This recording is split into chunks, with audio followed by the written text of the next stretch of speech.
Olá, estamos de volta com o debate Rede TV Eleições 2016 em parceria com o Portal UOL, a revista Veja e o Facebook com os candidatos a prefeito do Rio de Janeiro.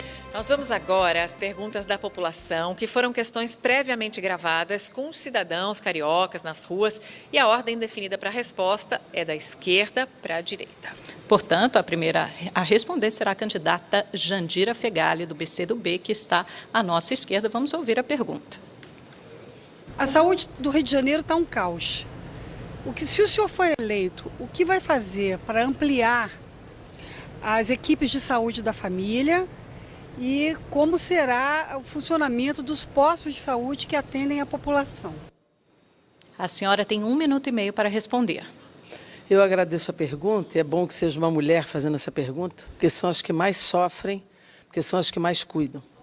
Em primeiro lugar, as clínicas da família precisam ser ampliadas, porque há bairros onde a clínica da família atende um pedaço e não atende o outro da rua seguinte, porque falta, de fato, o atendimento da atenção básica e, principalmente para quem trabalha até 19 horas, 18 horas, poder ter o terceiro turno quando volta para casa para ter o seu atendimento.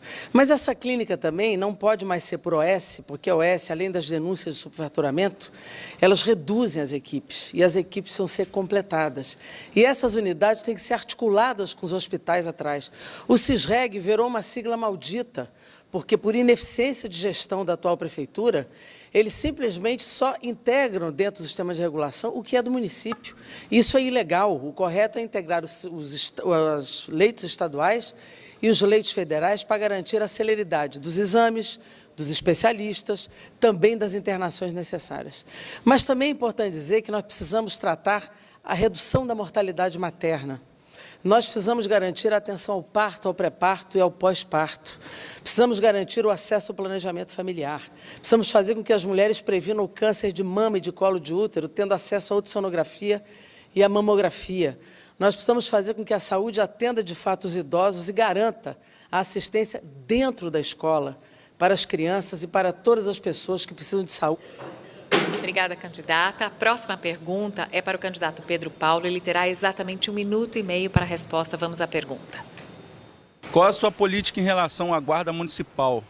Tendo que a guarda ela tem sido um pouco rude com os comerciantes que se dizem legais e a prefeitura o tratam às vezes como ilegais. 1 minuto e meio. Olha, a pergunta dele fala sobre a questão do posicionamento da guarda em relação ao ambulante. Nós aumentamos o número de ambulantes licenciados. A guarda ela tem que trabalhar a ordem pública, mas tem que respeitar o trabalhador. E a guarda municipal tem outras funções também. Por exemplo, nesse governo, no governo do prefeito Eduardo Paes, que eu tenho a honra de ter sido seu chefe da Casa Civil de Governo, ela tem a proteção do patrimônio, a ordem pública. E eu quero introduzir também o trabalho da guarda na questão da segurança urbana, no patrulhamento preventivo. Eu vou treinar a guarda, equipar a guarda, colocar tecnologia na guarda municipal, identificando as principais áreas de incidência de roubos e furtos que cresceu nos últimos 2 anos. 15 bairros já são escolhidos para fazer esse atendimento. Copacabana, Tijuca, Taquara, Irajá, trabalhando em parceria nas áreas de maior incidência de crime com a Polícia Militar, como nós fizemos no Centro Presente, que a Prefeitura paga para o policial trabalhar a segurança pública naquela área, ou na guarda presente de forma autônoma e sozinha nessas áreas de menor incidência. Nós vamos dar treinamento para a guarda, 600 horas de treinamento, mais do que São Paulo, mais do que o próprio treinamento da guarda atual, para que a gente possa garantir segurança, respeitar o trabalhador. E eu, inclusive, tenho a honra de ter o PDT como vice, a Cidinha Campos como vice, que me faz pensar em todo momento no respeito ao trabalhador na postura da Guarda Municipal. Obrigada, candidato. Agora é a vez de Alessandro Molon. Vamos ouvir a pergunta. Queria saber quais são as propostas para cuidar da segurança pública como um todo, né? A segurança pública preocupa muito, né? E atualmente, se não for o maior, é um dos maiores problemas que, afinal de contas, se tornou caótica, né? O carioca se preocupa muito com ela. Candidato, 1 minuto e meio para a sua resposta.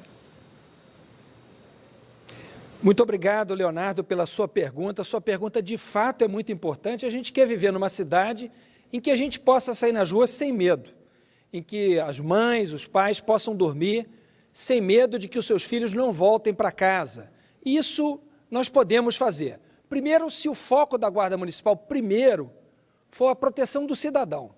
O maior patrimônio, Pedro Paulo, de uma cidade são as pessoas que moram nela.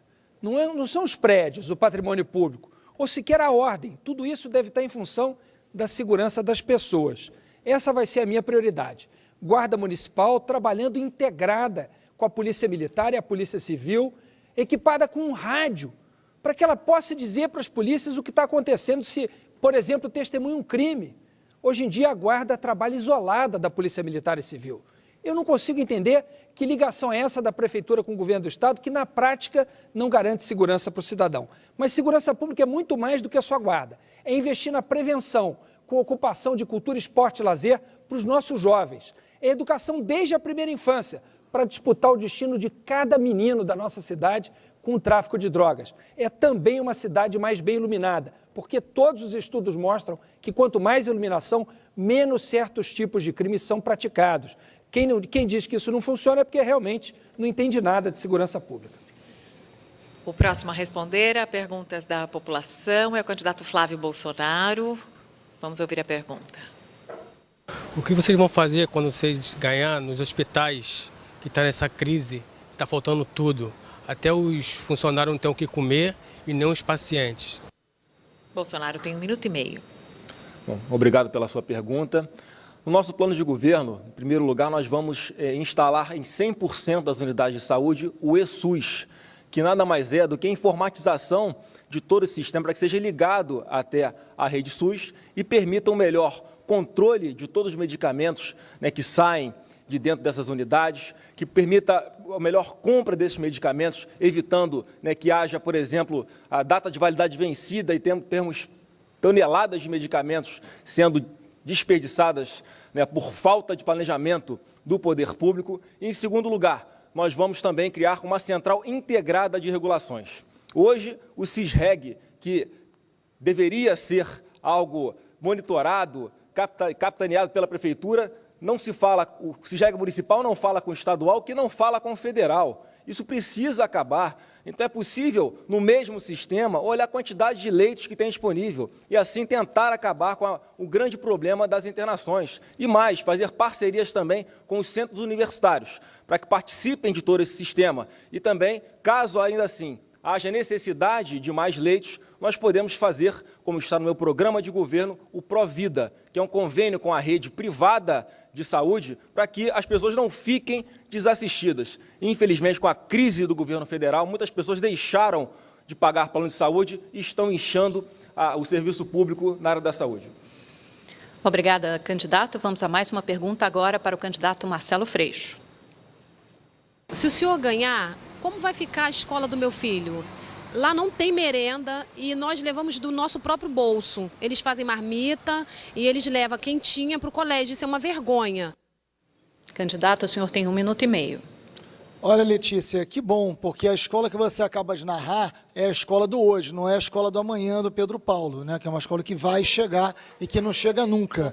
Né? E é importante porque é um relato sincero, honesto, de uma mulher negra, né, que tem o seu filho numa escola pública e mulheres negras. Vocês do PMDB não costumam respeitar muito nem quando entrega a chave, né, aquela cena patética, né, que vocês presenciaram. Nós pedimos silêncio mas, à plateia. Enfim, quero dizer que essa escola é uma escola que tem que ter plano de cargos e salários, e o candidato do PMDB não fala a verdade quando diz isso. O plano de cargos e salários tem que ser unificado, Pedro Paulo. Tem que contar com funcionário, que vocês esqueceram. Inspetor de colégio hoje não existe. Porteiro de colégio hoje não existe. Porque vocês acham que só existe professor e diretor. Não é assim, vocês não entendem nada de educação. A escola do hoje, vocês têm que aprender a ouvir os educadores. Por isso que os educadores não gostam de vocês e estão votando na gente, né? Porque eles querem a mudança efetiva da escola pública hoje. E mais do que isso, a escola tem que ter autonomia pedagógica.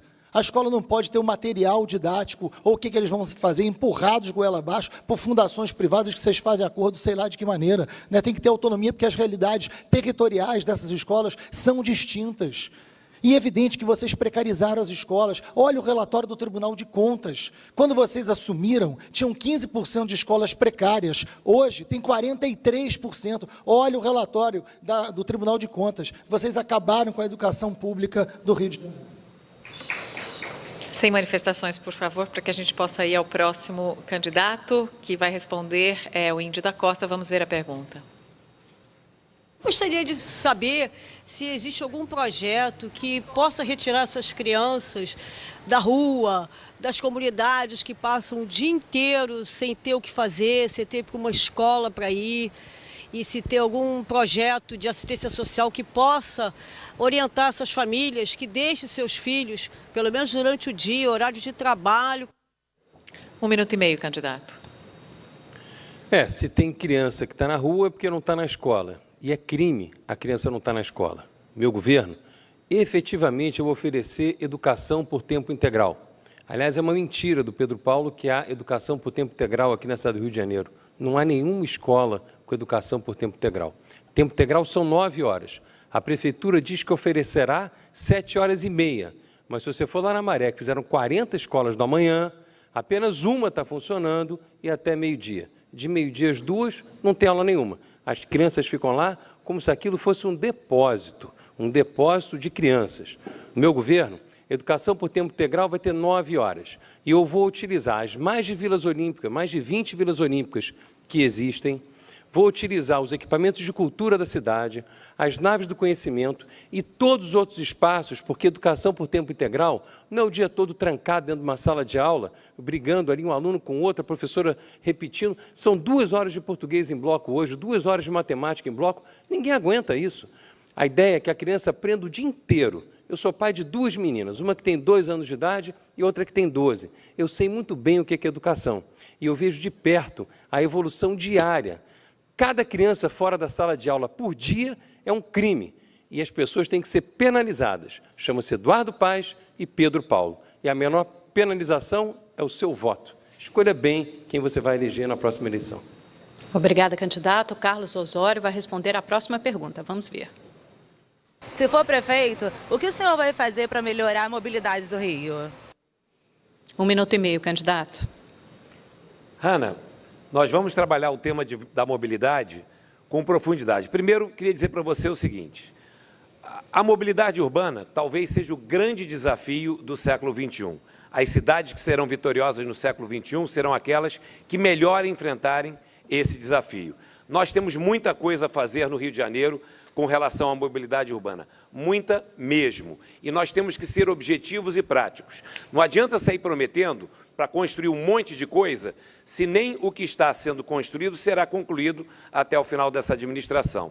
Nós vamos concluir todas as obras nessa cidade, absolutamente todas. O BRT Transbrasil, que sai um viaduto ali do meio da Avenida Brasil, em direção ao Trevo das Missões, que não termina e continuará assim até o final do ano, será concluído. E eu vou fazer o que sempre fiz. Vou estar nas ruas, vou estar acompanhando o desenvolvimento de todos os projetos e vou garantir que a mobilidade urbana avance na nossa cidade, fazendo uma melhor integração entre os modais de transporte e fazendo com que, primeira vez, a Prefeitura do Rio invista em apoio ao Estado, em parceria com a iniciativa privada, no avanço do metrô. O metrô é um meio de transporte por excelência na cidade do Rio de Janeiro. E, Hanna, você pode ter certeza absoluta, não vou fazer nada sem conversar com a população antes e vou estar na rua para garantir que o que foi feito funcione. Terminando esta rodada de perguntas da população para os candidatos, é a vez de responder o candidato Marcelo Crivella. Vamos à pergunta.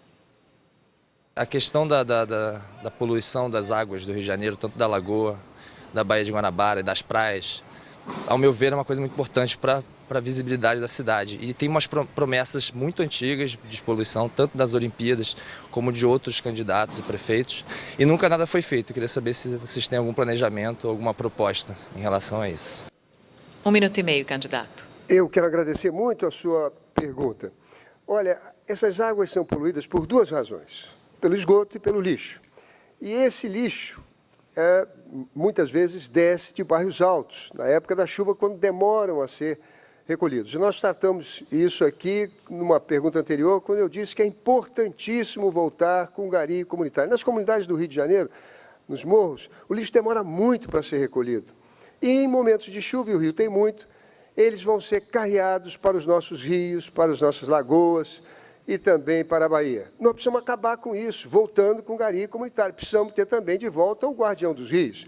E precisamos encanar todo o esgoto do Rio de Janeiro. Isso não é caro, isso não é impossível de fazer. As cidades do Rio de Janeiro, há várias cidades do Rio de Janeiro, por exemplo, Volta Redonda, que tem 100% do seu esgoto canalizado. E canalizado para onde? Para uma extração de tratamento de esgoto. E depois esse esgoto essa água limpa vai ser colocada nos rios. É isso que o Rio de Janeiro precisa fazer e está adiando muito tempo. Não é só a questão de despoluir as nossas lagoas, nossos rios e a nossa Bahia. É a questão da saúde. Nesses esgotos crescem muitos insetos, crescem também micróbios, vírus e bactérias. Então, se a gente investir em saneamento, nós vamos melhorar muito a saúde do Rio de Janeiro e evitar esses hospitais que são... Obrigada, candidatos. Chegamos assim ao final de mais uma rodada de perguntas da população, o debate Rede TV, eleições 2016, em parceria com a revista Veja, o portal UOL e Facebook, volta daqui a pouco. Já já teremos mais um confronto direto entre os candidatos à Prefeitura do Rio e também as considerações finais. Não saia daí, já já.